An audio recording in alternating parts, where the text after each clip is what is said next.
தற்போதைய அண்மை செய்தி. அண்ணா பல்கலை மாணவி பாலியல் வழக்கில் கைதான ஞானசேகரன் நீதிமன்றத்தில் ஆஜர்படுத்தப்பட்டுள்ளார். அண்ணா பல்கலை மாணவி பாலியல் வழக்கில் கைதான ஞானசேகரன் நீதிமன்றத்தில் ஆஜராகியுள்ளார். அண்மை செய்தியாக பார்த்து வருகிறோம்.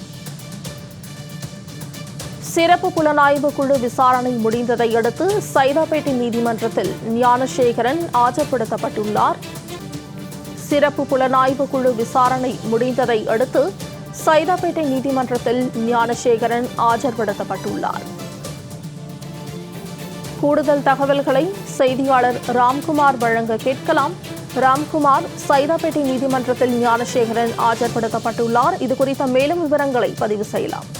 நிச்சயமாக மோனிஷா, அதாவது அண்ணா பல்கலைக்கழக மாணவி பாலியல் வன்கொடுமை வழக்கில் கைது செய்யப்பட்ட திமுக பிரமுகர் ஞானசேகரனை கடந்த 24ஆம் தேதி திங்கட்கிழமை அன்று 7 நாள் காவலில் எடுத்து விசாரிக்க சிறப்பு புலனாய்வு குழு அதிகாரிகள் முடிவு செய்து மனு அளித்தனர். அதன் பேரில் 7 நாள் போலீஸ் காவலில் கொடுத்து தொடர்ந்து விசாரணை நடைபெற்று வந்தது. இதற்கிடையே கடந்த செவ்வாய்க்கிழமை அன்று அவருக்கு உடல்நிலை பாதிக்கப்பட்டு ஸ்டான்லி மருத்துவமனையில் அனுமதிக்கப்பட்ட நிலையில் அது நாடகம் என தெரிய வந்தது. இதனைத் தொடர்ந்து கடந்த 7 நாட்களாக நடைபெற்ற விசாரணையில் பல்வேறு காவல் நிலையங்கள் பணிபுரியும் 40க்கும் மேற்பட்ட காவல்துறையினர் தொடர்பில் இருப்பது தெரிய வந்தது. இதனைத் தொடர்ந்து விசாரணையானது சென்று கொண்டிருந்தது.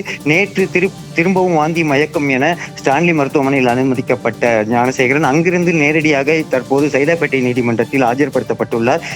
9வது நீதிமன்ற நீதிபதி சுப்பிரமணியம் முன்பு ஆஜர்படுத்தப்பட்டுள்ளார். கடந்த 7 நாட்களாக நடைபெற்ற விசாரணையில் எந்த ஒரு துப்பும் கிடைக்கவில்லை. குறிப்பாக அண்ணா பல்கலைக்கழக மாணவி பாலியல் பலாத்காரத்தின் போது ஞானசேகரன் யாரிடம் பேசினார், யார் அந்த சார் என்பது குறித்து இதுவரை தெளிவாக விடை கிடைக்கவில்லை. இந்த நிலையில் 7 நாட்கள் நடைபெற்ற விசாரணை முடிந்து தற்போது சைதாப்பேட்டை நீதிமன்றத்தில் ஆஜர்படுத்தப்பட்டுள்ளார். அவரை புழல் சிறையில் அடைக்க உள்ளனர். மோனிஷா,